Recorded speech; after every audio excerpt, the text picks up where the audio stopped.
मैं आप सभी श्रोता श्रोताओं से ये विनम्र निवेदन करूंगा कि जो गीता पर आधारित जीवन जीने की पद्धति है, जिससे जीवन सुखपूर्वक जिया जा सकता है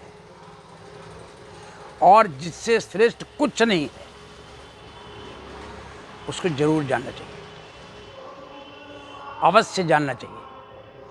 और अभी मैंने पिछले इसमें व्याख्यान में 7वें अध्याय को बहुत संक्षेप में लिया था कि किस तरह से प्राकृतिक संसाधनों की बात की गई है यहाँ, और हम प्राकृतिक संसाधनों की दुर्गति कर रहे हैं और दुर्गति को स्वयं प्राप्त हो रहे हैं। इसको देखना है, समझना है।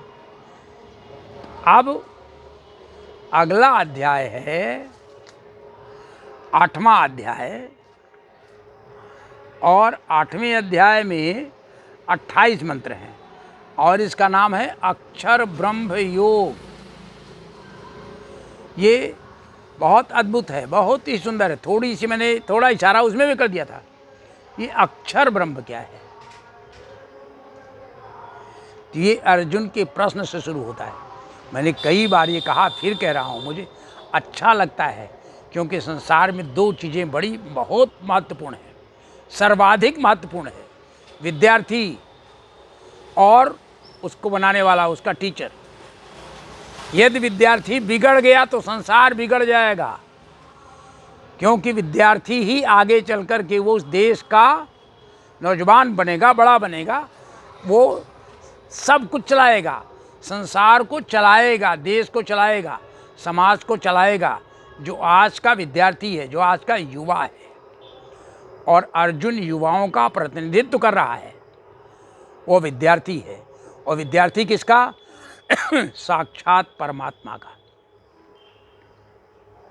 साक्षात ईश्वर का, भगवान का। ईश्वर क्या है, भगवान क्या है, ये बताया इसमें। ये ज्ञान है, ज्ञान।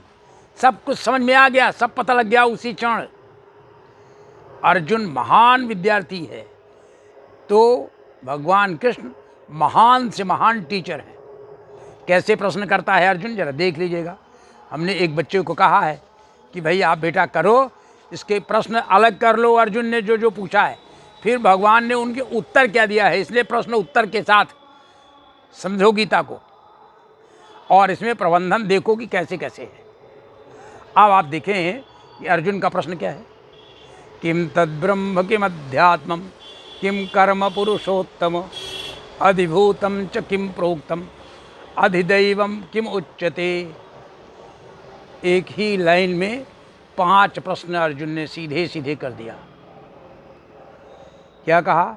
वो ब्रह्म क्या है, अध्यात्म क्या है, कर्म क्या है, अधिभूत क्या है, और अधिदैव क्या है। बाप रे, बहुत सारे लोगों के यहाँ से निकल जाएगा। मेरे भी ऐसे ही है। मैं तो अपना मनोरंजन और आपका मनोरंजन करने के लिए, अपना मन शुद्ध हो, अपना मन पवित्र हो, अपना ज्ञान बढ़े, साथ में आपका मनोरंजन हो, आपका मन शुद्ध हो, आप सुख पाएं, इसलिए गीता पर कह रहा हूँ। मैं बिल्कुल क्लेम नहीं कर सकता कि मैं गीता का बड़ा जानकार हूँ। जो समझ में आ रहा है वो बच्चों के लिए, सयानों के लिए उनसे चर्चा कर रहा हूँ, साझा कर रहा हूँ, और मैं चाहता हूँ कि इसको लोग पढ़ें। और मैं उन श्रोताओं को प्रणाम करता हूँ जो इसको सुन रहे हैं और मुझे बताते भी हैं। आगे प्रश्न में वो कहते, 5 प्रश्न तो ये कहा अर्जुन, एक और कहते हैं प्रश्न। अधियज्ञ कथम कोत्र देहे अस्मिन् मधुसूदन प्रयाण काले च कथम जेयोषि नियतात्मा भी। तो कहते हैं, हे मधुसूदन, आप ये भी बताइए कि अधियज्ञ कौन है। अधिभूत पिछले मंत्र में बता दिया, और अधिदैव कह रहे हैं, और अब कह रहे हैं अधियज्ञ भी बता दीजिए। और फिर ये सभी शरीर में रहता कैसे है, ये कैसे हैं। और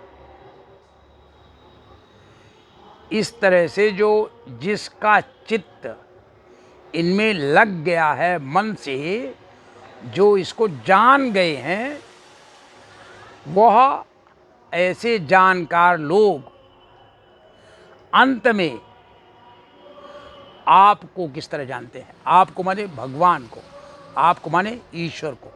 और आप क्या है, ईश्वर क्या है, भगवान क्या है, ब्रह्म क्या है, इसको मैंने कई बार बताया है। इसको जिनके पास पतंजलि योग सूत्र है उसमें भी ईश्वर क्या है ये लिखा हुआ है, तस्य वाचकः प्रणवा भी है। और इसको श्रीमद् भागवत में भी कहा गया है, इसको गीता में भी कहा गया। अब गीता में संक्षेप में क्या कहते हैं इसको। पहला प्रश्न है किम तद ब्रह्म, वो ब्रह्म कौन है। भगवान एक लाइन नहीं, थोड़े से एक महावाक्य में कह दिया, अक्षरम ब्रह्म परमम। वो ब्रह्म क्या है, जो ब्रह्म है वही ईश्वर है, वही भगवान है। वो तो ठीक बात है, परमेश्वर है। ब्रह्मेति परमात्मेति भगवानिति शब्दते, ये शब्द दिया। इन शब्दों की भी व्याख्या जो जानकार लोग हैं वो खूब करेंगे, बताएंगे। लेकिन हम सामान्य समझदारी के लोग इसकी चर्चा कर सकते हैं। उसको कहा अक्षरम ब्रह्म परमम, वो हो परम अक्षर ओंकार, ये ब्रह्म है। ये फर्स्ट साउंड है, इसी से सारी सृष्टि उत्पन्न हुई है, धीरे धीरे धीरे ग्रेजुअली। इसको कुछ विद्वान हमारे साथी जो वैज्ञानिक हैं वो बिग बैंग से रिलेट करते हैं। मैं नहीं जानता, मैं बिग बैंग का एक्सपर्ट नहीं हूँ। कुछ कुछ समझ में आता है कि ऐसा हुआ होगा, महाविस्फोट हुआ और से। अब महाविस्फोट से कितनी निकली होगी, और फिर ये लगातार अभी भी निकल रहा है। तो अभी महाविस्फोट से अभी तक क्या निकल रहा है, ऐसे क्यों निकल रहा है, ये गूढ़ प्रश्न है। लेकिन इसमें मंथन करना चाहिए, विचार करना चाहिए, योगस्थ होकर के सोचें तो प्रश्न का जवाब मिलेगा। अब है अध्यात्म है क्या, तो जो उसका स्वरूप है, जो परमात्मा का, जो अक्षर का, वो अध्यात्म है। अधिआत्मा, संस्कृत के जो सूत्रकार हैं, व्याकरणाचार्य हैं, वो अध्यात्म का एक एक अक्षर का अलग अलग अर्थ बताएंगे। जो लोग रुचि लेंगे उसको ढूंढेंगे और पढ़ेंगे भी। और उनसे जो भूतों को भाव उत्पन्न करने वाला है वो कर्म है। ये भूत क्या है, इस चराचर जगत में, चराचर का अर्थ समझ ले, जो चर है और जो अचर है, जो चल रहा है और जो चल नहीं रहा है, जो गतिशील नहीं है। कुछ लोग कहते हैं जो लिविंग है और जो दूसरा नॉन लिविंग है, ये कहने का है। कुछ कहते हैं जड़ है और चेतन है। तो ये केवल फिलॉसफी नहीं, फिलॉसफी भी है और विज्ञान भी है। तुलसी बाबा ने 500 साल पहले कहा, 16वीं शताब्दी में, और वो क्या कहा, जड़ चेतन ही ग्रंथि पड़ गई, यद्यपि मृषा समुझत कठिनाई। जड़ और चेतन के बीच में डिफ्रेंसिएशन है, बड़ा डिफिकल्ट है। कार्बन डाइऑक्साइड बाहर है तो आप कहेंगे कि ये नॉन लिविंग है, और भीतर है तो लिविंग है। ऑक्सीजन भीतर है तो लिविंग है, बाहर है तो नॉन लिविंग है। ऐसी मेटल्स हैं, स्वर्ण भस्म आपने खाया और वो आपके साथ, बॉडी के साथ रिएक्शन कर रहा है और एनर्जी देना शुरू कर दिया है, उसको क्या कहेंगे। आपने चावल खाया, चावल यहाँ था, अभी आपके पेट में गया, वो हम हो गया, चावल बदल गया। सदगुरु बहुत अच्छा विवेचन करते हैं, बड़ा मज़ेदार लगाते हैं, बहुत हंसाते हैं लोगों को। सुनना चाहिए, देखना चाहिए। पाश्चात्य लोगों ने इसको खूब सुना, खूब समझते हैं। अंग्रेजी बहुत अच्छी है, लेकिन वो बड़ा सुंदर कहते हैं, केला ये अभी आप था और आपसे ये अंदर चला गया तो आप हो गए खुद। अभी तो केला केला है, आप हैं। ये सच है। ये जीवित और अजीवित, लिविंग नॉन लिविंग, ये हम और तुम, ये हमारी ऑक्सीजन तुम्हारी ऑक्सीजन, ये हमारा कार्बन डाइऑक्साइड तुम्हारा कार्बन। नो, कोई बंटवारा नहीं है। ये हमारा आकाश है, आपका आकाश बटा नहीं है। धरती की ऊपरी सतह को आपने थोड़ी दूर तक कर लिया है। अब लोग कहते हैं कुछ एयर स्पेस में भी हम कोशिश ऐसा कर रहे हैं। कितनी दूर तक कर लेंगे, कितनी दूर तक बंटवारा करोगे भाई। ये संभव नहीं है। इसलिए ऐसा कर लो, स्वदेशो भुवनत्रयम्, हमारा संसार सारा हमारा देश है। और जो उनको मानते हैं कि जिनका जो व्योमकेश हैं, जिनका आकाश ही जिनके बाल हैं, जिनके माथे में चंद्रमा है इतना बड़ा, जो शिव हैं, और जिनको नासा ने कहा, बहुत बढ़िया है, this entire universe is cosmic dance of Shiva, पूरी सृष्टि भगवान शिव का नृत्य है। इसको समझ लें तो आपको मस्ती आती है, आनंद आता है, और कभी कभी तो ऐसा लगता है कि इसमें मगन हो जाओ, समाधि आ जाएगी, ज्ञान प्रकट हो जाएगा। तो ये जो उससे जो उत्पन्न हुए हैं सारी सृष्टि, ये कर्म है परमात्मा। अब उत्पत्ति और विनाश का जो ये धर्म है, ये अधिभूत है। ये पेड़ है, पौधे हैं, जीव हैं, जंतु हैं, सब कुछ पृथ्वी। और वो जो पुरुषश्चाधिदैवतम, और वो जो पुरुष है हिरण्यमय, उसको कहते हैं। हिरण्यमय का भी अर्थ मैं चाहता हूं कि आपके साथ थोड़ा चर्चा करूं। वो अधिदैव है। ये अधिदैव क्या है? पुरुषश्चाधिदैवतम, वो पुरुष जो है अधिदैव है।